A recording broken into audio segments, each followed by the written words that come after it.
Thank you, Mr. Chairman. Just to get an important fact out there on the table, if you look back to find that year in which total manufacturing in America reached an all-time high, you look way back to find that year. Wait for it. It's 2018, basically flat in 2019. Then we had a decline from COVID. And this year, we're on track to set a new all-time record for manufactured goods in the United States of America. We have never made as much stuff in this country as we will make this year. And then we'll break that record probably next year if the economy is strong. I think it's important to have that perspective. Hearing today is about supply chain resiliency. Of course, the Banking Committee is talking about supply chains for one reason. That is that inflation has hit a 40-year high. Under President Biden, consumer prices have risen by 8.4%. That's more inflation than under the entirety of the prior administration. Even though wages are rising, prices are rising faster. And that's causing workers, especially lower-income workers, to fall further and further behind. Milton Friedman said, and I quote, "Inflation is taxation without representation," end quote. Now, Democratic policies are hiking that tax. Rather than course correct, our Democratic colleagues have been trying to shift the blame for their inflation tax to anyone else. One of their favorite scapegoats has been the supply chains.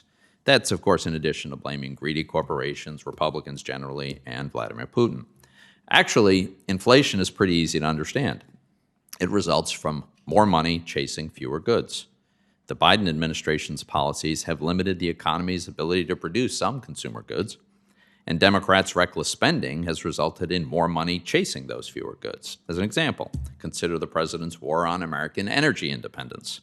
In 2020, then-candidate Joe Biden promised that in his administration there would be, and I quote, "no more ability for the oil industry to continue to drill, period," end quote. On day one of his administration, he started to make good on that threat. He stopped all new oil and gas leases on federal land and ended the Keystone XL pipeline project. Even before Russia's invasion of Ukraine, gas prices were up 40%. Now the administration is going on bended knee to plead with Venezuela's illegitimate dictator to produce more oil that America is quite capable of producing and exporting. On the spending side, former Obama administration officials Larry Summers and Jason Furman warned that Democrats' reckless spending spree would cause inflation. Yet with inflation at 8%, most of my Democrat colleagues still support another deficit finance blowout spending bill. So today we're going to set the record straight. First, inflation did not suddenly accelerate simply because global free trade somehow made our supply chains fragile. Global trade has provided tremendous benefits to Americans, and if anything, has made our economy less fragile. Rather, supply chains are struggling because fiscal policy has overstimulated demand. For example, because of high demand, port volumes have hit record levels. Second, Democrats' far-left agenda would continue to make inflation worse, not better. Where to begin? Democrats are pushing for price controls and for antitrust laws to reduce economic efficiency. And my Democratic colleagues continue to push for this reckless tax and spend Build Back Better plan that will further fuel inflation and harm our economy. Amazingly, the White House now claims that even more deficit spending will lower inflation.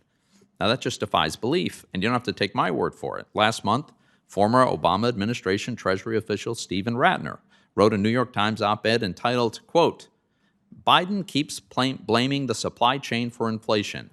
That's dishonest," end quote.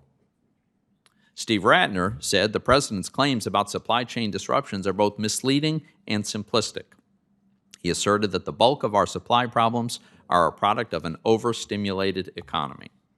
Now, while supply chains are not to blame for inflation, our recent experience highlights the need to enact some sensible reforms that could improve supply chains. These reforms could include making U.S. ports more efficient by increasing their use of automation, which obstructionist unions have long blocked, and eliminating harmful tariffs that increase transportation costs and bottlenecks by reducing the supply of needed equipment, like truck chassis.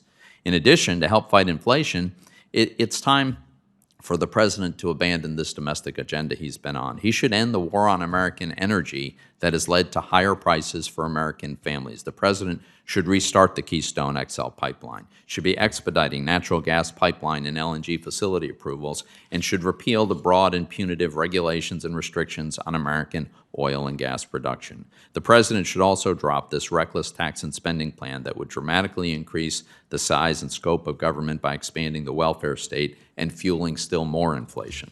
The best approach to achieve economic growth is to unleash market competition, the engine of economic growth. Congress can focus on 3 areas: cutting through the jungle of red tape, preventing new entrepreneurship, innovation, and competition; eliminating government-created barriers and distortions to Americans working and saving; and increasing opportunities for global trade and getting rid of protectionist special interest. To help us understand these issues today, we'll hear from 2 experts on global trade and fiscal policy.